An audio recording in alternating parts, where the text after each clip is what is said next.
Scotland Yard, A History of the London Police Force's Most Infamous Murder Cases by Simon Reed. Scotland Yard tells the tale of this iconic police force and how it revolutionized policing all over the world, starting in its inception in 1829. The book goes through a series of cases that Scotland Yard solved over the years and how police procedures changed, and it's fascinating for people who like true crime stories because these are times like Victorian England, and a lot of these things just aren't in place. Everything that we think of as common for a police scene just would be completely foreign. It was a different world back then.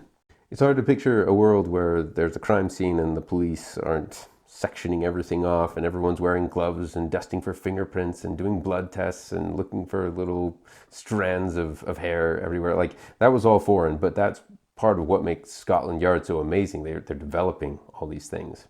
And so this book is an insight to how that all happened. This book is very well put together. It's partly a history of Scotland Yard, but it's also a series of CSI episodes, basically. And it works as a book because I really enjoyed hearing both. The book is great at presenting a time period and an atmosphere. So it made me really want to read like historical fiction about a Scotland Yard detective. Like, I think that'd be fascinating. I've got to add that to my book list now.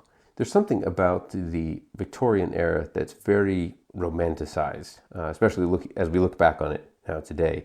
And I love the way that it puts it on the back of the book. The world of foggy London streets, murder by lamplight, and fiendish killers pursued by gentlemen detectives. That being said, it is also a very detail-oriented book, which means in this case, it's a very gory book. It gets into the gory details of some of these murders that Scotland Yard is trying to solve. And in a way, I'm really glad they did, because these are the details that Scotland Yard has to work with to solve the case. Like, that's the essence of the mystery. But it's probably a good warning to have if you're a bit squeamish in what you like to read.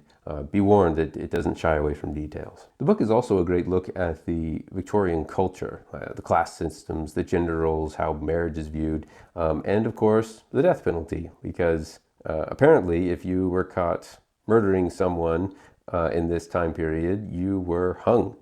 At least that's how most of these stories end. I love hearing about the new technologies that were coming out, like the idea of fingerprinting being unique to every single person. Just to hear what that must have sounded like to someone in the 1800s, and like seeing someone at a crime scene like getting a fingerprint, and it would just look so weird. And like, to think that you could pin a murder on someone because of a little thread they left behind, and now they're going to be hung because of this thread that gave them away. I think this is fascinating. Just culturally, how people react to that. One of my favorite cases in this book was probably the one where you have the woman who is drowned in the tub that was just freshly married, and the husband seems strangely indifferent as he's collecting some life insurance money.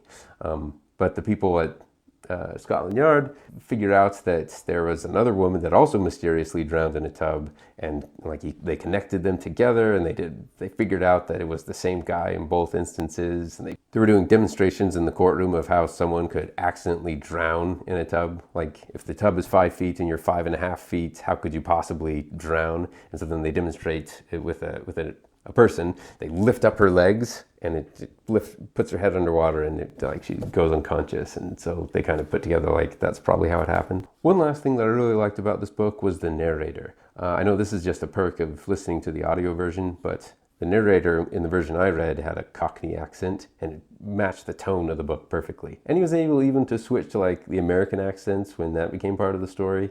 It was great for setting the mood. Overall, I highly recommend this book to anyone who has an interest in true crime or in Victorian England. And especially, I recommend this book to if you have interest in both of those things.